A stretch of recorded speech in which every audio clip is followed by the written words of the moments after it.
Oi, gente, é a última segunda-feira do mês de junho de 2024, é dia de São João e a gente tá juntos por aqui no canal da Prova. Que privilégio a gente poder conversar, discutir, formalizar, entender melhor potenciais construções de conhecimento e cidadania.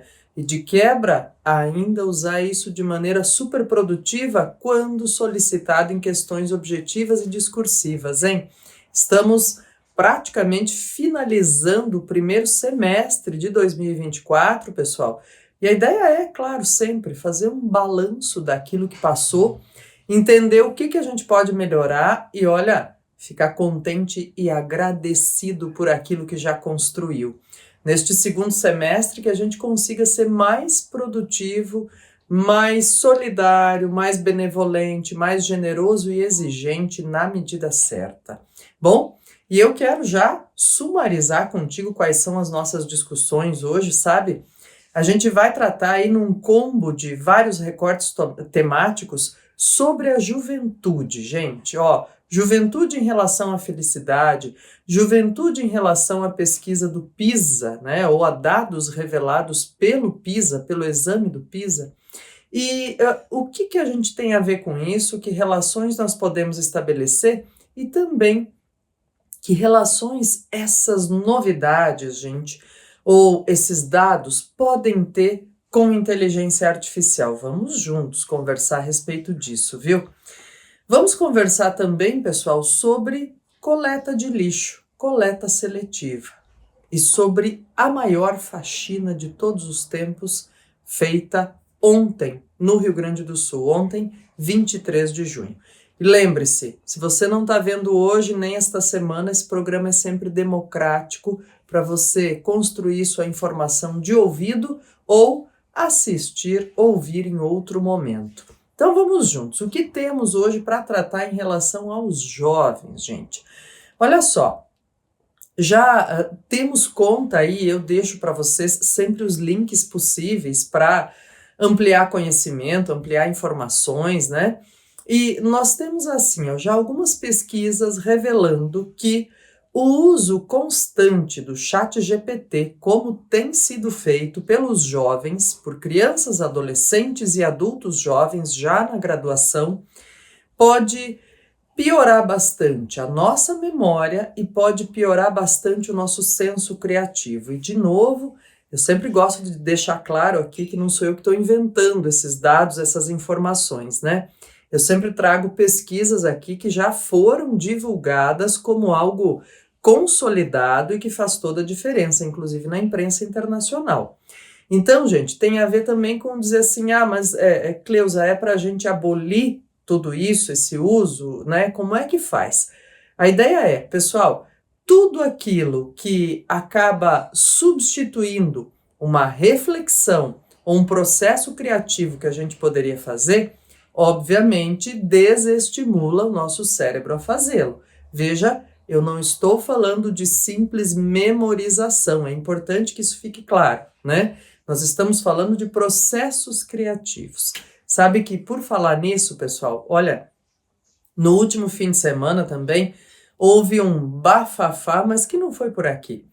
Foi na Europa, a respeito de um filme cujo roteiro tinha sido feito por uma inteligência artificial.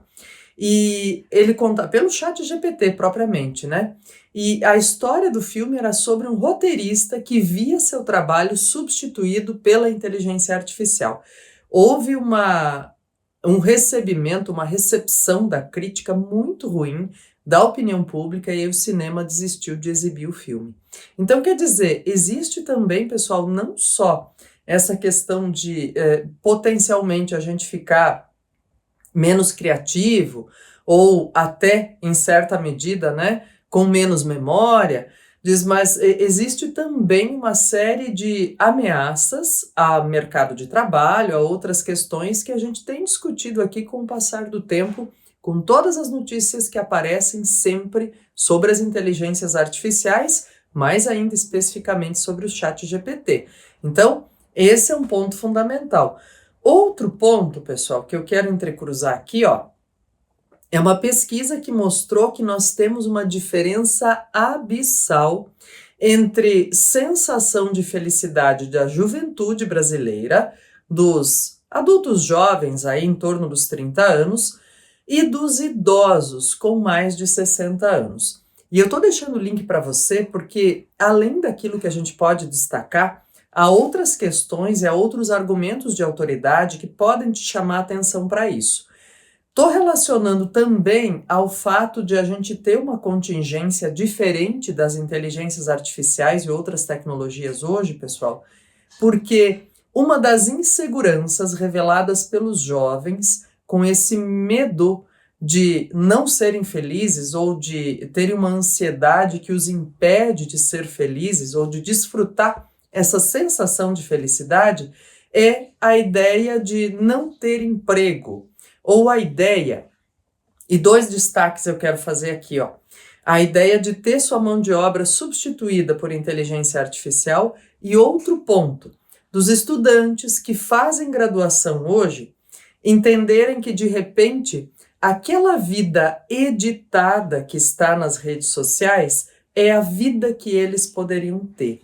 E pessoal, cada vez mais a gente precisa deixar claro qual é a nossa responsabilidade em relação à juventude.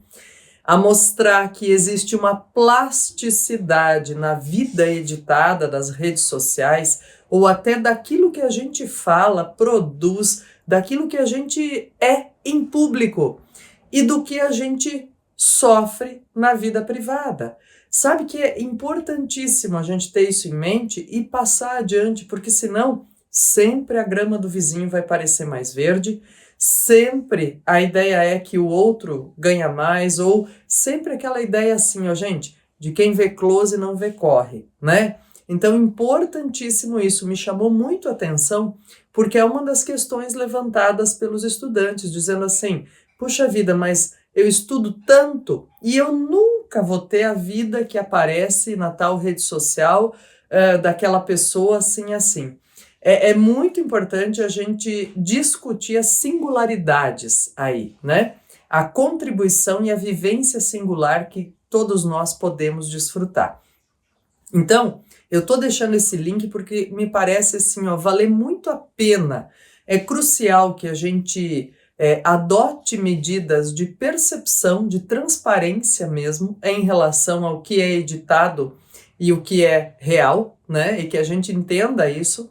E também que a gente veja muita pesquisa, muito argumento de autoridade dizendo, ó, cuidado para não se deixar levar apenas pela nostalgia sobre a vida alheia, né?